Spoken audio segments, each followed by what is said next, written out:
The folder hit the floor at gate C14 and everything inside it went everywhere. Boarding passes, a laminated map with red pen marks all over the Bitterroot Range, and a stack of permit forms that scattered under 3 different rows of seats.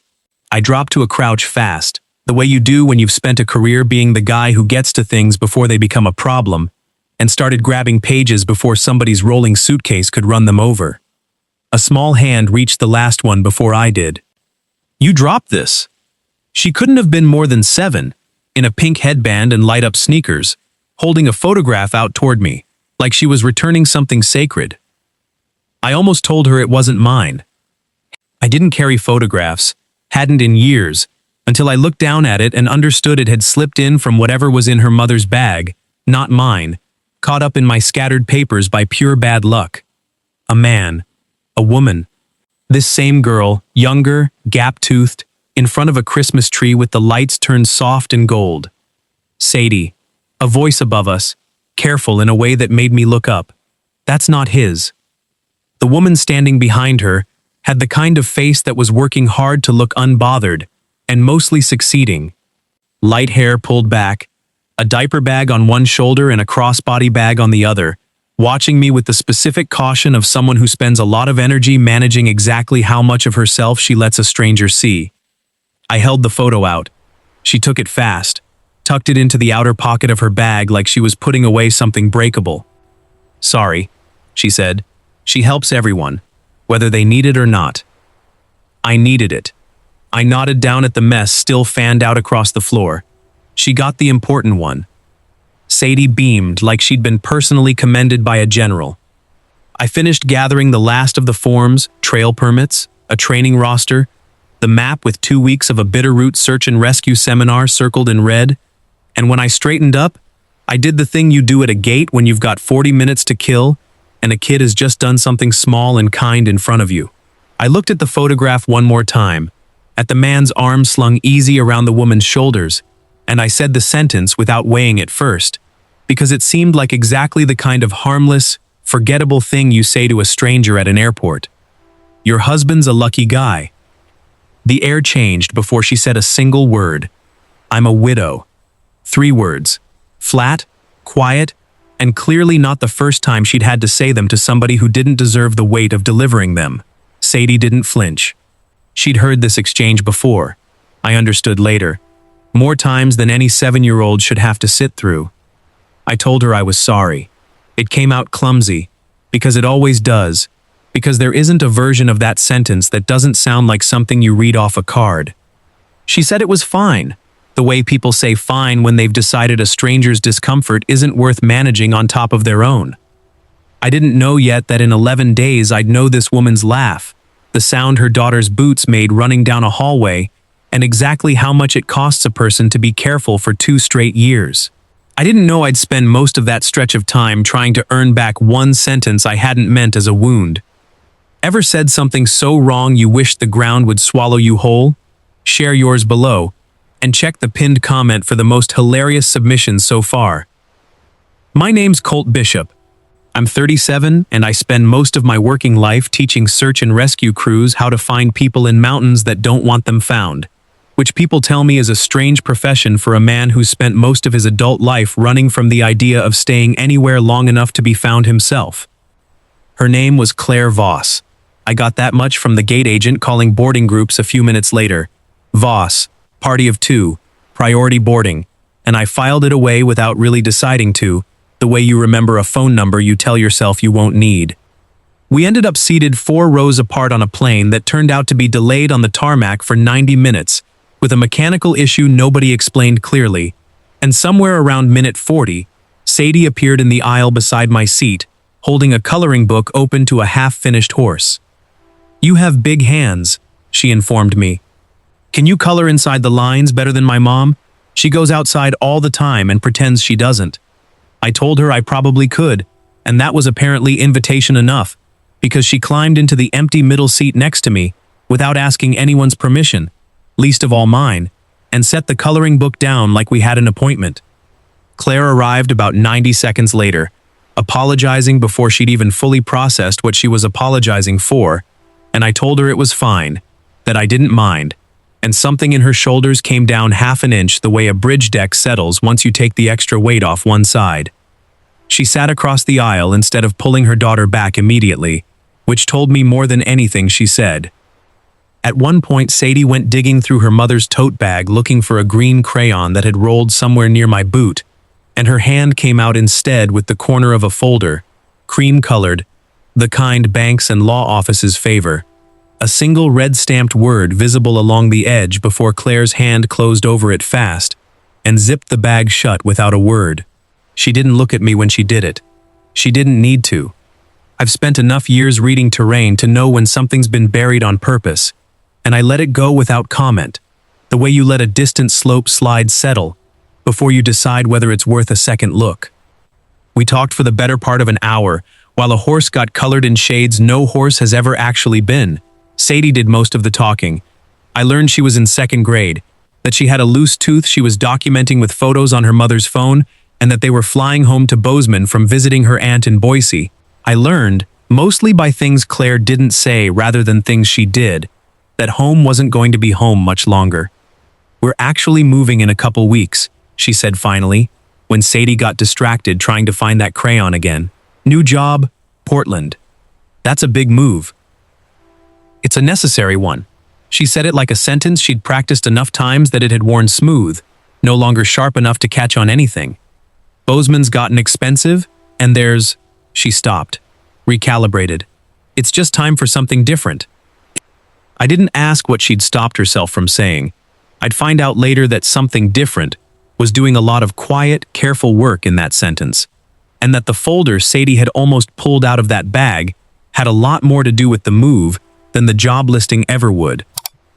I told her I was headed back to Bozeman myself for a training seminar I was leading out of a lodge near the Bitterroots, 10 days of drilling avalanche response and technical rescue into a crew of newer instructors before I rotated somewhere else. She asked what exactly search and rescue instruction involved, in the tone of someone making conversation rather than someone who cared about the answer, and I gave her the short version. Training people to find others fast, in terrain that doesn't forgive slow. Something crossed her face when I said avalanche response. Quick, there and gone, like a shadow passing over water. I noticed it. I filed that away too. I didn't understand what it meant yet. The plane finally took off. Sadie fell asleep somewhere over Idaho, with a green crayon still in her fist. And Claire and I kept talking in the low, easy register people use when they think a conversation doesn't matter, which is usually exactly when it starts to. I told myself getting her number before we landed was a practical thing. Sadie had left a stuffed rabbit tucked into the seat pocket, and somebody needed to know where to send it if it turned up in Lost and Found. That was true. It was also, if I'm being honest, the thinnest excuse I've used since I was about 19 years old. She texted 3 days later. Found the rabbit actually. Turned out Sadie had it the whole time, buried in her backpack. But the text kept going past that, into a question about whether the seminar lodge I'd mentioned was the one near Hyalite, because Sadie's school was doing a field trip out that way, and she'd never been able to picture the terrain. I answered longer than the question needed. She answered back longer than my answer needed. That became the pattern for the next several days. Texts that started as logistics and wandered somewhere else entirely, usually late, usually after Sadie was asleep, usually us both pretending the conversation was smaller than it had gotten. On day 4, I asked if she wanted to get coffee. Not romantic, I told myself, just two people who'd had an accidental afternoon together on a delayed flight. She said yes faster than I expected, and slower than she probably meant to admit, both at once. We met at a place near her house with a wraparound porch and a menu that hadn't changed prices since before either of us had noticed. Sadie was at school. It was the first time I'd seen Claire without her daughter as a buffer, and I understood almost immediately that the buffer had been doing real work.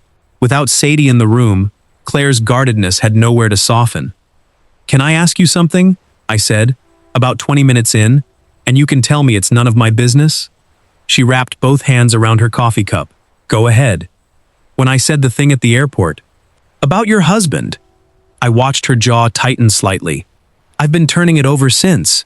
I wasn't trying to—" "You didn't do anything wrong," she said, cutting in gently but firmly. like she'd rehearsed absolving strangers of this exact guilt more than once. "You said something nice about a photograph. That's not a crime, Colt." It landed like one. She was quiet for a second, looking out at the porch railing instead of at me. "His name was Ben," she said finally. "He died 2 winters ago. Avalanche, out past the Bridgers." She said it the way you say something you've said enough times that the sentence has worn its own groove. Smooth on the surface, deep underneath.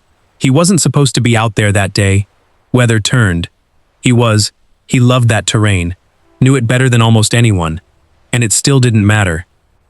I didn't say anything right away, because there isn't a right thing to say to that, and I've learned over years of doing search and rescue debriefs that the worst thing you can do after somebody hands you a fact like that is rush to fill the silence with comfort that costs you nothing.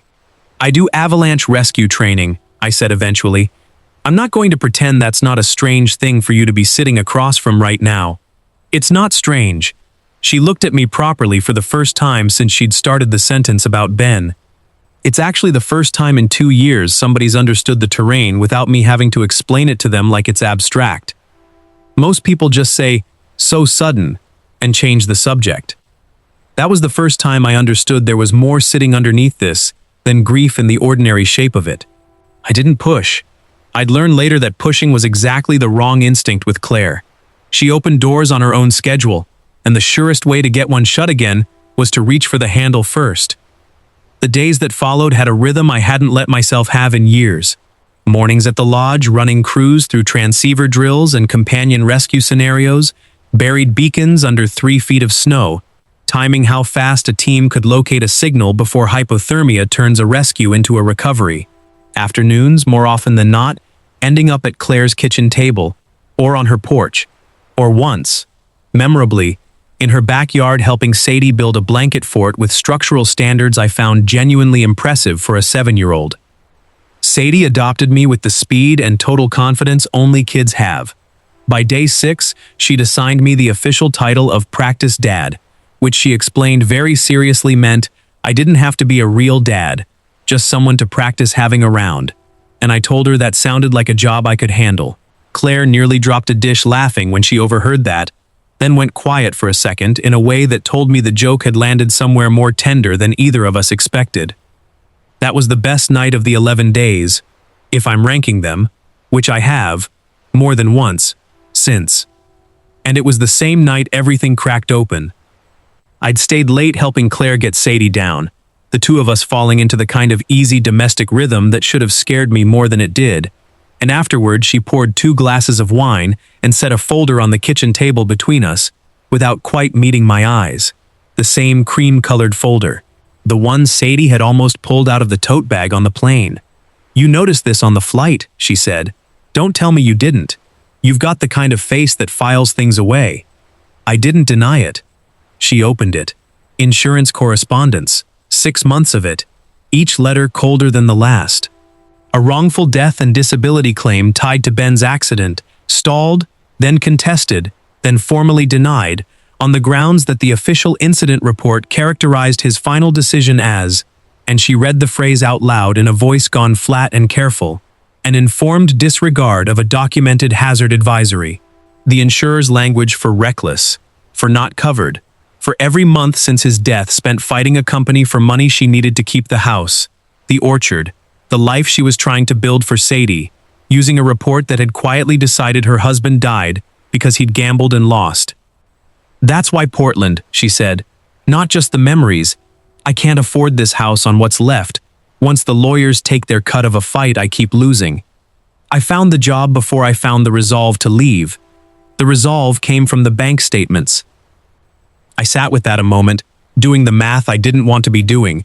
The case files I'd walked crews through for years, suddenly not abstract anymore, suddenly attached to a woman's mortgage and a kid's school district, and 11 days that had started to feel like they mattered more than 11 days reasonably should. And then, because I am apparently the kind of man who cannot leave well enough alone once a fact starts nagging at me, I asked what report, which agency, what date. She told me. I knew the file before she finished the sentence.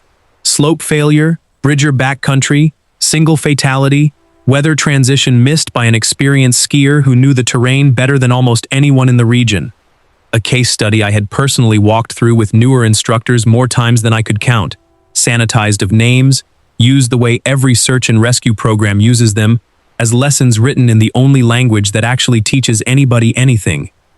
I had been teaching Ben Voss's death as a cautionary tale for longer than I'd known Claire existed.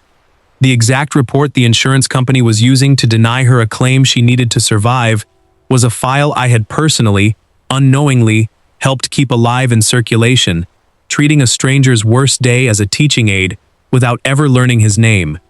I told her, right there, glass of wine going warm on the table, Sadie's nightlight glowing faintly down the hall. I didn't see a version of the future where I didn't.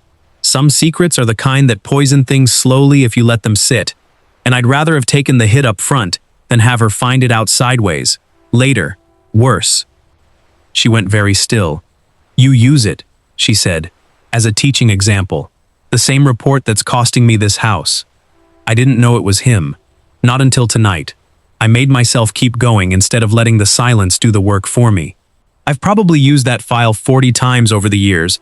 I never knew the man's name attached to it, just the terrain, the weather pattern, the mistake the file says got made. What mistake? What does it say he did wrong? I hesitated, and that hesitation told her everything before I said a word. Say it, Colt. The report notes he was skiing a slope with a documented instability advisory that morning. Somebody with his experience, the file assumes, either didn't check it or checked it and made the call anyway. Something broke open in her face, not tears exactly, something rawer than that. He checked it, she said. I watched him check it before he left that morning. He told me the advisory was borderline, that he'd been on worse, that he'd stay high on the ridge and avoid the loaded slope entirely. Her hands were shaking now. The report you've taught for years, the report a company is using right now to keep my daughter's future on hold, says he made a reckless call. He didn't. Something changed after he left this house. And the only account anyone ever wrote down assumes the worst about a man who spent his whole life being careful. I didn't have an answer that made that smaller. I need some time, she said. Not about you exactly. About all of it, showing up in my kitchen at once like this?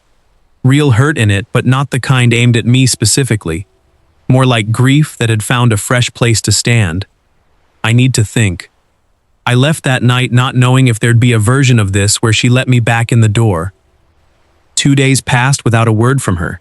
2 days, with the seminar wrapping up, with my own return flight sitting in my inbox, with Sadie's absence from my afternoons landing heavier than I expected something 11 days old to land. On the second night, Sadie called me herself, using her mother's phone without permission, in a whisper that suggested she knew exactly how much trouble she'd be in if caught. Mom's really sad, she said. She thinks it's her fault for getting sad at you. I told her it's not, because you have big hands and you color inside the lines, and people who color inside the lines don't leave. I told her that was about the best character reference I'd ever gotten, and she seemed satisfied with that, and hung up before her mother caught her. I sat with that a long while. Then I did something I probably should have done the first night. I went back through the file, not the sanitized case study version, the full original incident report, the raw data behind it, weather logs, terrain photographs, avalanche advisory bulletins time-stamped hour by hour on the morning Ben Voss died. It took most of the night, but I found it. A bulletin update issued 40 minutes after Ben would have already been on the mountain, upgrading the advisory from considerable to high risk, based on a weather system that arrived faster than the morning forecast had predicted, a system nobody could have checked from a trailhead with no signal. A change that happened after his decision, not before it. The case study I'd taught for years had been built on the earlier, lower-risk bulletin. Nobody had gone back and cross-referenced the update against his known departure time. It was an easy mistake to make, and an unforgivable one to leave sitting there, quietly reshaping how a dead man's last decision got remembered, and quietly costing his family money they needed to survive. I drove to Claire's house the next morning before I'd fully decided what I'd say when I got there. She opened the door already looking like she expected an argument. I didn't give her one. I just handed her the printed timeline, the timestamp circled, and let her read it herself instead of narrating it for her, because some things land harder in someone's own eyes than in anyone else's voice. She read it twice. Her hands went still somewhere in the middle of the second read. "He didn't make a reckless call," she said quietly, mostly to the paper. "The advisory changed after he was already out there." It did. "And I'm going to make sure that file gets corrected, properly, with his name removed from anything speculative and the timeline fixed. I'll put it in writing, sworn, for your insurer and for the agency both. Nobody teaches that case as a mistake he made again. Not on my watch."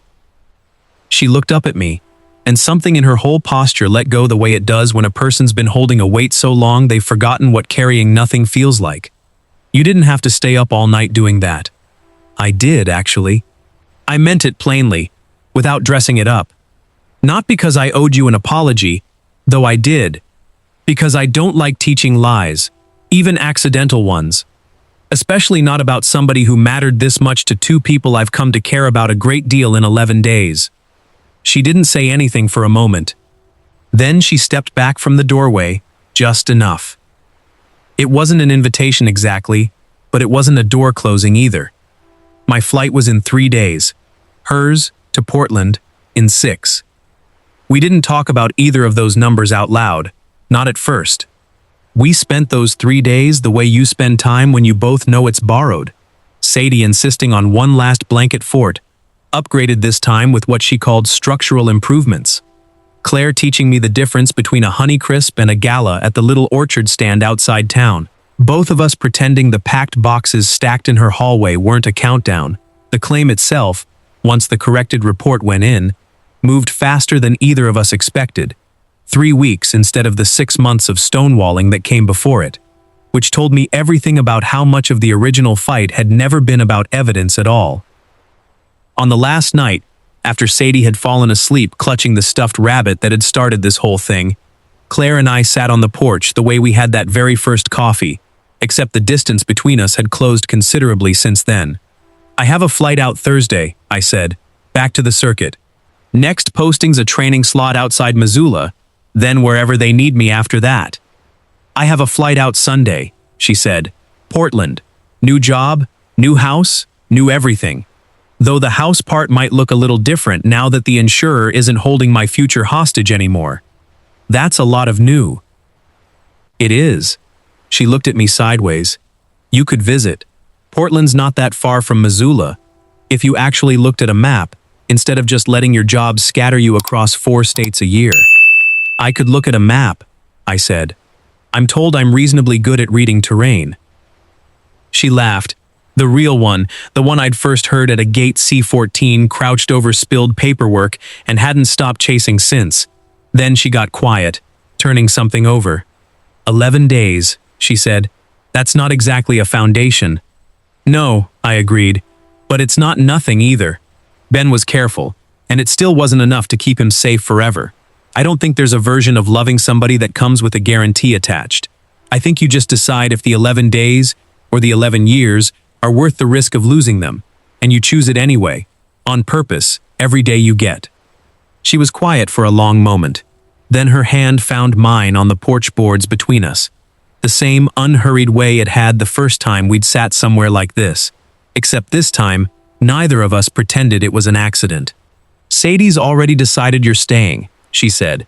"Practice dad doesn't get demoted easily, apparently. Good thing I was planning on applying for the permanent position. I flew to Missoula on Thursday. Claire and Sadie flew to Portland on Sunday. For 2 months it was texts at midnight and video calls where Sadie insisted on giving me a full tour of her new room, and one long weekend where I drove 11 hours instead of flying because the drive gave me more hours of thinking time than I knew what to do with, all of it circling back to the same conclusion. 6 months after that, I put in for a permanent instructor post out of the regional Pacific Northwest office. Instead of the rotating circuit posting, I'd spent a decade running from one mountain range to the next. My supervisor wasn't thrilled about losing a rotating instructor she considered dependable, precisely because he never asked for anywhere specific. She got over it once I explained why. I keep a framed copy of that corrected incident file in a drawer, not on display, not something Sadie needs to grow up around, but something I look at every so often, to remember exactly what it cost and what it was worth, to go back and get somebody's last true decision right instead of leaving it wrong, because wrong was easier to teach and easier for a company to profit from. Sadie still tells people I have big hands and color inside the lines.